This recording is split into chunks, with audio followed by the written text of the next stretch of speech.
Drama मेरी बहुओं के आने वाले एपिसोड बहुत इंटरेस्टिंग होने वाले हैं। अंबर की तबीयत अचानक बिगड़ जाती है शावीर की वजह से कि शावीर ने ईमान जैसी लड़की को ठुकरा कर कैसी लड़की से शादी कर ली है। एन इसी लम्हे ईमान की कॉल आ जाती है। अंबर ईमान को बताती है कि मेरी तबीयत बहुत ख़राब है। ईमान ऑफिस से सीधी अंबर की तरफ आ जाती है, कुछ देर अंबर के पास बैठती है, इसका हाल पूछती है और उसके बाद कहती है कि फूफो मेरे रूम में सामान कुछ पड़ा है, मैं वो लेकर आती हूँ। ईमान रूम में जाती है तो शावीर कमरे में मौजूद होता है। ईमान जब शावीर को देखती है तो इसकी आंखों में आंसू आ जाते हैं, कमरे में आ जाती है। वो ये बर्दाश्त नहीं कर पाती और ईमान को कमरे से बाहर निकाल देती है। ईमान जैसे ही कमरे से बाहर निकलती है, महानूर भी इसके पीछे कमरे से बाहर आ जाती है और इससे कहती है कि आज के बाद मैं तुम्हें इस घर में नहीं देखना चाहती, खबरदार अगर तुमने इस घर की दहलीज भी लांगी तो। ईमान कहती है कि ये मेरी फूफो का घर है, तुम्हें अच्छा लगे या बुरा लगे मैं तो इस घर में ज़रूर आऊँगी। वैसे तुम होती कौन हो मुझे यहाँ आने से मना करने वाली। महानूर कहती है अच्छा तो मैं तुम्हें अभी सबक सिखाती हूँ। महानूर अपने बाल बिखेर लेती है और शोर मचाना शुरू कर देती है, ईमान बस करो, ईमान बस करो। सब घर वाले जमा हो जाते हैं। महानूर की माँ भी आ जाती है। महानूर भागकर शावीर के गले लग जाती है और कहती है कि शावीर देखो, मैंने इसके पास आकर इससे बात करने की कोशिश की तो इसने मेरा क्या हाल कर। शावीर ईमान के पास जाता है और कहता है कि तुम्हारी हिम्मत कैसे हुई महानूर को हाथ लगाने की। ईमान रोने लगती है और कहती है कि शावीर मैंने इसको हाथ तक नहीं लगाया, ये झूठ बोल रही है। शावीर कहता है कि मैं अच्छी तरह जानता हूँ कि कौन झूठा है और कौन सच्चा। शावीर महानूर के मुंह पर जोरदार थप्पड़ लगाती है। अंबर तो जैसे लर्ज ही जाती है, वो आगे बढ़ती है, शावीर से कहती है एक झूठी लड़की के लिए तुमने ईमान जैसी लड़की पर हाथ उठाया। शावीर कहता है तो समझा दें इसको कि महानूर के मुझे आसपास भी दिखाई नहीं देनी चाहिए, बल्कि ये इस घर में आई क्या लेने हैं। अंबर कहती है मेरी तबीयत खराब थी, ये मेरा हाल पूछने के लिए आई थी और ये मेरा घर है।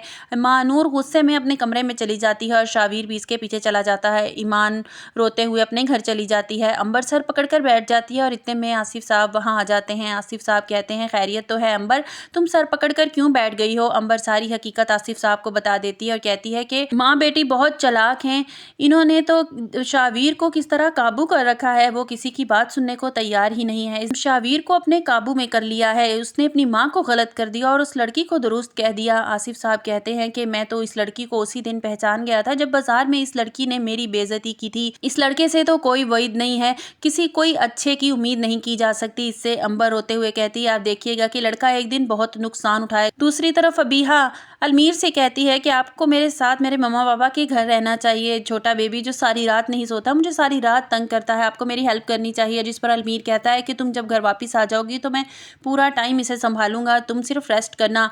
महक को तो पूरी तरह महानूर की माँ ने अपनी तरफ कर लिया और महक से मीठी मीठी बातें करती है और महक को हर वक्त अपनी सास के खिलाफ भड़काती रहती है। महानूर और इसकी माँ का तो अब यही मंसूबा है कि किसी तरह भी आसिफ और अंबर को इस घर से निकाल दें और इस घर पर कब्जा कर ले। महानूर तो अब इस घर पर राज करने के ख्वाब देख रही है।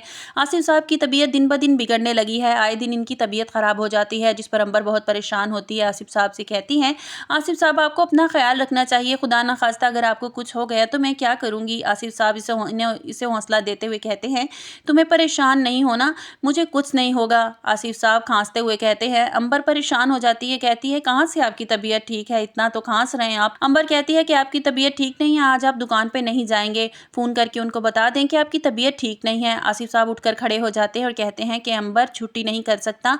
अंबर कहती है नहीं उन्हें बता दीजिए, ठीक है फिर उनको बता दीजिएगा, आप ज्यादा मेहनत वाला काम नहीं कर सकते, ज्यादा सामान मत उठाइएगा, आपकी तबीयत पहले ही खराब है। आसिफ साहब कहते हैं ठीक है मैं ऐसा ही करूंगा। वो दुकान के लिए चले जाते हैं। ईमान जब रोते हुए घर पहुंचती है तो इसकी माँ तो जैसे तिलमिला उठती है और कहती है कि ईमान खैर तो है और तुम रोते हुए घर क्यों आई हो, क्या ऑफिस में कुछ हो गया है, कोई मसला हो गया है। तो ईमान कहती है कि नहीं अम्मी, ऑफिस में बैठे बैठे अचानक मुझे फूफो का ख्याल आया तो मैंने उनको कॉल की तो पता चला उनकी तबीयत बहुत ख़राब है। मैं इनका हाल पूछने के लिए घर चली गई और वो अपनी माँ को सारी बात बता देती है। माँ कहती है कि सारे तल्लुक सारे रिश्ते इनके साथ में हम सारे तल्लुक सारे रिश्ते ख़त्म कर देंगे, हमारा जीना मरना बस इन लोगों के साथ ख़त्म है, अब तुम उस घर में नहीं जाओगी। इन लोगों ने मेरी फूल जैसी बच्ची का के साथ क्या हाल कर दिया, कैसा सलूक किया, मैं इन्हें कभी माफ़ नहीं करूँगी। ईमान कहती है अम्मी फूफो का कोई कसूर नहीं, फूफो ने तो बहुत समझाने की कोशिश की लेकिन शावीर ने उनकी एक बात नहीं सुनी। ईमान की माँ कहती है कि इसके सर पे तो महानूर की मोहब्बत का भूत सवार है और देखना जब ये भूत उतरेगा ना तो कैसा मुंह के बल गिरेगा। ईमान की माँ ईमान के वालिद जैसे ही घर आते हैं उन्हें सारी बात बता देती है। ईमान के वालिद कहते हैं मैं तो हैरान हूँ कि अंबर और आसिफ ने इस लड़की को